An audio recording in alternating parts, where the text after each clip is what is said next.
नमस्कार। मंच पर बैठे हुए हमारे महाराष्ट्र प्रदेश कांग्रेस पार्टी के अल्पसंख्यक सेल के अध्यक्ष स्थानीय मिरज के माजी महापौर नायकोड़ी साहब, प्रदेश के अल्पसंख्यक के उपाध्यक्ष वसीम भाई गुलाम, 24 साल नगर सेवक के नाते करवा थाना की जिन्होंने सेवा की, कोकण बरकाड़ा बैंक के माजी चेयरमैन मेरा युवा साथी नजीब भाई मुल्ला, संदीप जी राजपुरे, दरबी जी दौलतराव कपूरे, रायगढ़ जिले के अल्पसंख्यक सेल के अध्यक्ष नजीब भाई असवारे,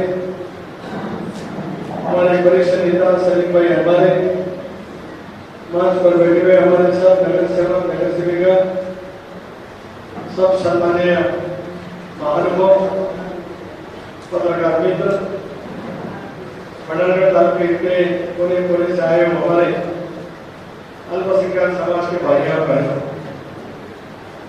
बहुत दिनों के बाद आपके अल्पसंख्यक समाज के हमारे कार्यकर्ताओं के साथ संवाद मिलने का मौका हमारे तालुका अध्यक्ष मुजफ्फर ने यहाँ पे दिया। राष्ट्रवादी कांग्रेस पार्टी की स्थापना होने के बाद 25 साल से और मेरी राजनीति शुरू होने 40 साल, 23 मई 1984 में मैंने राजनीति में पहला कदम रखा। अभी 40 साल पूरे हो जाएंगे। 40 साल की राजनीति में धर्मनिरपेक्ष विचारधारा यानी सेक्युलरिज्म, शिव शाहू फुले अम्बेडकर की विचारधारा, जिस स्तर पर मुझे काम करने का मौका मिला या तालुका के अध्यक्षों जैसे कि हमारे मुजफ्फर जी है, युवा का अध्यक्ष रह चुका हूँ रायगढ़ जिले का, जिला परिषद के अध्यक्ष के नाते रायगढ़ जिले में मैंने सेवा की, विधायक के नाते मारगांव कॉन्स्टिट्यूंसी में मैंने काम किया। उसके बाद 1990 में जब मैं रत्नागिरी जिले का पालक मंत्री बन गया, तब हमारे रमेश दरबी जी यहाँ के तालुका के अध्यक्ष थे।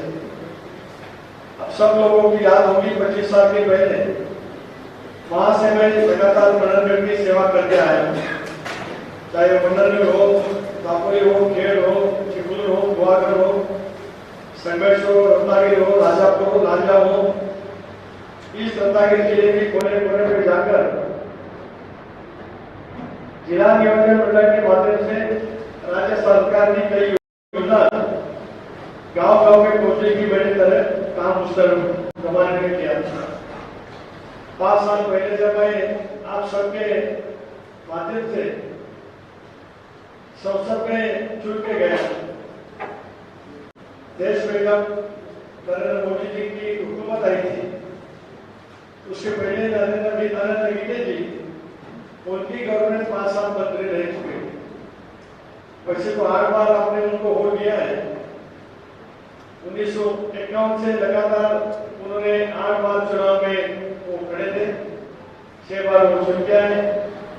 लेकिन जब मैं संसद के नाते दिल्ली में मैं पहुंचा, भारत सरकार की आधिकारिक योजना जो कुछ है मैंने समझने की कोशिश की।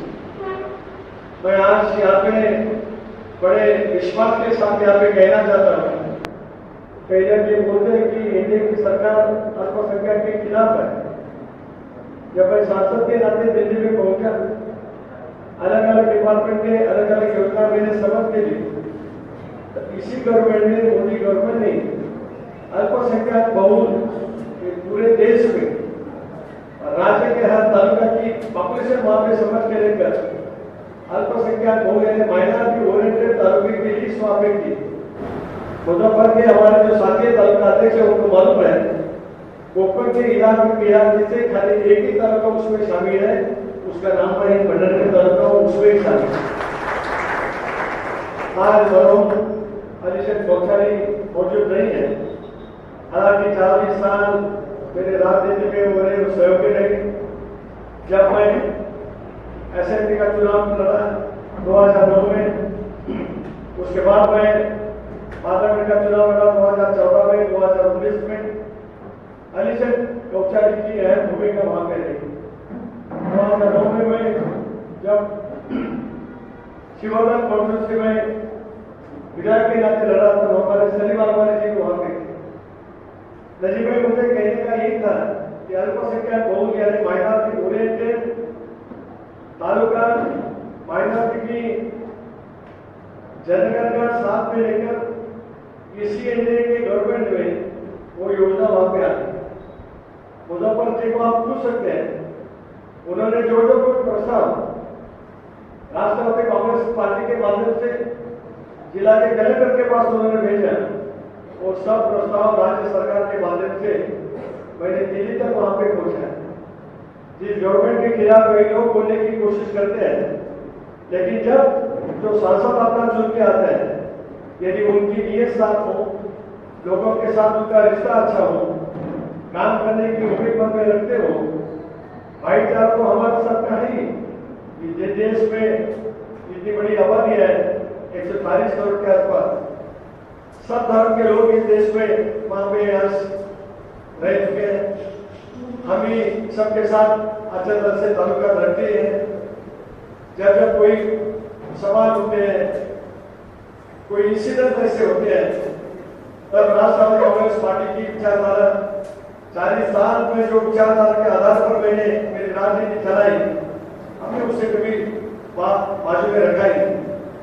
मेरे साथी नजीब भाई हो, नायकोड़ी साहब हो, मुसीम जी हो, इन्होंने आपको पता है जब हमने इंडिया में शामिल होने का तय किया, तब हमने ये निश्चित किया यदि हम इंडिया में शामिल हो जाए, शिव साहब फुले अम्बेडकर की विचारधारा और सेकुलर विचारधारा साथ में लेकर ही हम इंडिया में शामिल हो गए हैं और बोलेगा और आगे भी उसी कदम पर हम काम करें।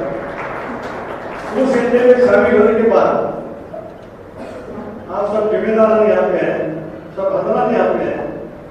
40 साल में कांग्रेस ने खाली अल्पसंख्यक के नाम से राजनीति की। एमयूपी की सरकार भी इस महाराष्ट्र में थी, अजीत दादा उसी में भी डिप्टी चीफ मिनिस्टर थे, उसके पास फाइनेंस मिनिस्ट्री भी थी। और आज भी जो महायुति का गवर्नमेंट है, एकनाथ शिंदे जी नेतृत्व कर रहे हैं, देवेंद्र जी फडणवीस का नेतृत्व कर रहे हैं, उसमें भी अजीत दादा अहम रोल बना रहे हैं, यानी फाइनेंस और प्लानिंग की वजह से। बशीर भाई जब हम सोलापुर में आए थे, आपने बुलाए थे, नजीब बुला भी थे, नायकोड़ी साहब भी थे, अल्पसंख्यक समाज के आप सब जो कुछ इंस्टीट्यूट रहे, आप उनको बुलाए, जो जो कुछ उनके सामने रखे गए। मौलाना अब्दुल कलाम आजाद इनके नाम से जो आर्थिक विकास महामंडल है, उसकी राशि जब एमए की गवर्नमेंट थी तो रजीब भाई आपको मालूम है शायद 200 और 250 करोड़, आज 30 करोड़ मैं जब था 2010 में तब थी। नवाब मलिक ने विधान के नाते मेरे सामने वो प्रस्ताव रखा था, 2010 की बात कर रहा हूँ, 14 साल पहले। तब नवाब मलिक साहब ने मुझे बताया था कि इस राशि बढ़ाई जाए। मैं स्वाभिमान के साथ दावे के साथ यहाँ पे कहना चाहता हूँ 30 करोड़ की राशि कुछ थी, मैंने फाइनेंस मिनिस्टर के नाते वो 30 करोड़ की राशि 100 करोड़ रुपए मैं फाइनेंस मिनिस्टर के नाते बागवाना से लेकर कानपुर जो एक जवान के राष्ट्रपति साहब ने सपना देखा था रेवंत रेड्डी का हमारे पोस्टर लगेगा। आपको मालूम है कि मैं अभी बाबरा से आया, बाबरा से बीच में खड़ी है, उसकी तरफ अम्बेडकर साहब जैसी शख्सियत वहां पे पैदा हो गई। उनकी राजनीति सेकुलर भी थी, विधायक भी बन गए, राज्य मंत्री भी थे, राज्य के मुख्यमंत्री भी वो बने रहे और सेकुलर की तरफ ध्यान लेकर उनके साथ मैंने भी वहां पे काम। आज मौलाना अब्दुल कलाम आजाद आर्थिक महामंडल की राशि 800 करोड़ तक वहां पे गई। अभी तक गवर्नमेंट की उसको गारंटी नहीं मिली थी। जब आप सब वो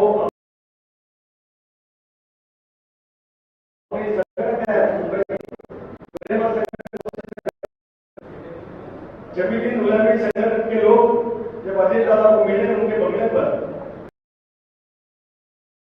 इस कैबिनेट के गवर्नमेंट के माध्यम से गवर्नमेंट की गारंटी देने का वादा नहीं किया, उसका जार भी निकाल गया।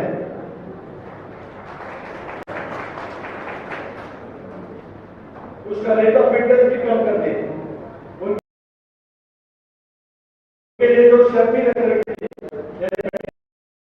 वो भी शिथिल कर दी। बोर्ड के बारे में भी बहुत शिकायत थी। बोर्ड का कार्यालय रत्नागिरी में शुरू करने के लिए, जैसे कि सोलापुर में अपने शुरू करेंगे लिए उन्होंने तुमको बताया। हाँ भाई सब लोग को आरोप चतुर्थी समाज नगर अरकुमार को वहाँ पे जाना लगता है कि वो भी कार्यालय रत्नागिरी में शुरू होता है। पासपोर्ट ऑफिस मेरे रायगढ़ के अल्पसंख्यक लोगों को मुंबई में जाना लगता था। सांसद बनने के बाद अजय भाई आप हसवानी यहाँ पे हैं, सांसद बनने के बाद वो पासपोर्ट का ऑफिस मैंने मुंबई से लेकर अलीबाग में शुरू किया ताकि दक्षिण रायगढ़ में हमारे जो अल्पसंख्यक लोग हैं जिनको वहाँ पे उनको पासपोर्ट करना है, इसके लिए अलीबाग में मैंने ऑफिस शुरू करने की कोशिश। हमारे सब लोग वहाँ पे मछुआरे भी हैं, मच्छी मारने के जेडी के लिए जो जो कुछ करना है वो करने की कोशिश भी मैंने वहाँ पे की है। आज कई लोग नए समीकरण लेके आपके सामने आ रहे हैं, जैसे कि आप समझ में यहाँ पे पता है केते साहब लगातार 8 बार उन्होंने चुनाव तो खड़े रहते, वो भी भाजपा के साथ रहे, 2 बार वो मिनिस्टर पे रह चुके। कितने उन्होंने विकास के काम किए हैं इसीलिए उनको पूछना भी चाहिए। अल्पसंख्यक समाज के बारे में उनका उनकी भूमिका कर रही वो भी पूछना चाहिए। जैसे कि आपने यहाँ पे बताया जब हमारे नानी भाई आसवाले शरीफ भाई हमारे बात करेंगे तो बोलेंगे, लेकिन मुझे में हमारे रुमानी ने यहाँ पे बात की 2009 में जब अब्दुल साहब के खिलाफ वीके जी लड़ रहे थे तब उन्होंने क्या बयान दिए, क्या अब्दुल साहब के खिलाफ उन्होंने बयान दिए थे, इरफान साहब करके इनको समाप्त करना चाहिए, इनको ये करना चाहिए, वो करना चाहिए। देखो भाई जो सेकुलर विचारधारा लेके साथ में आप लगातार चलते हैं, आने वाले दिनों में एनडीए में शामिल होने के बाद भारतीय जनता पार्टी के लीडर ने आपको कहा है तो तुम्हारी सेकुलर विचारधारा लेकर काम करो, हम हमारी विचारधारा पे काम करेंगे, साथ में राष्ट्र को आगे लेने की कोशिश करेंगे और साथ में आगे लेकर सर्व समाज को लेकर सर्व धर्म को लेकर आगे चलने की कोशिश करेंगे। ये हमने पक्का वादा किया। मैं आपसे हमारा वादा करता हूँ माइनर इंस्टीट्यूशन जो जो कुछ है आज सरकार की राज्य सरकार की अलग योजना हमारे पास आने के लिए जैसे कुछ जो कुछ आगे मुझे काम करना है वो तो मैं कुछ बिल्कुल करूंगा। धर्म प्रकाश स्कूल हो कहाँ पे आप मुझे लेके गए थे, कहीं उधर भी लेके गए थे, इधर नेचुरल स्कूल में लेके गए थे और कहीं भी लेके गए थे। कितने साहब कोई पूछ सकते हैं सांसद के नाते उनको 30 साल काम करने का मौका मिला, कितने बार उन्होंने ये फंड किसको दिया मैं दावे के साथ ले सकता। 2010 में राज्य की वित्त नियोजन की जवाबदारी मेरे पास थी। अंजुमन इस्लाम की संस्था के लिए 50 लाख की राशि मैंने 2010 को दी थी।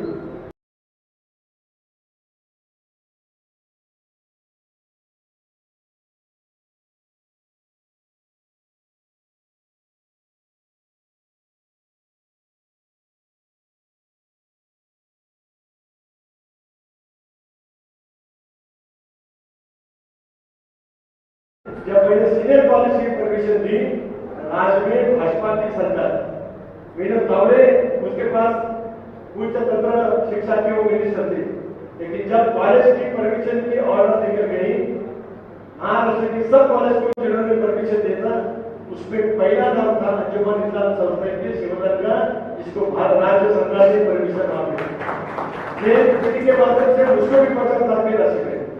राजीव भाई आसवानी बोल सकते हैं मसला में अंजुमन इस्लाम के यूनिट वहां पे है। देखो मैंने आधे दिन राज्य सरकार की तरफ से रेपी फंड के एमएलए फंड से जो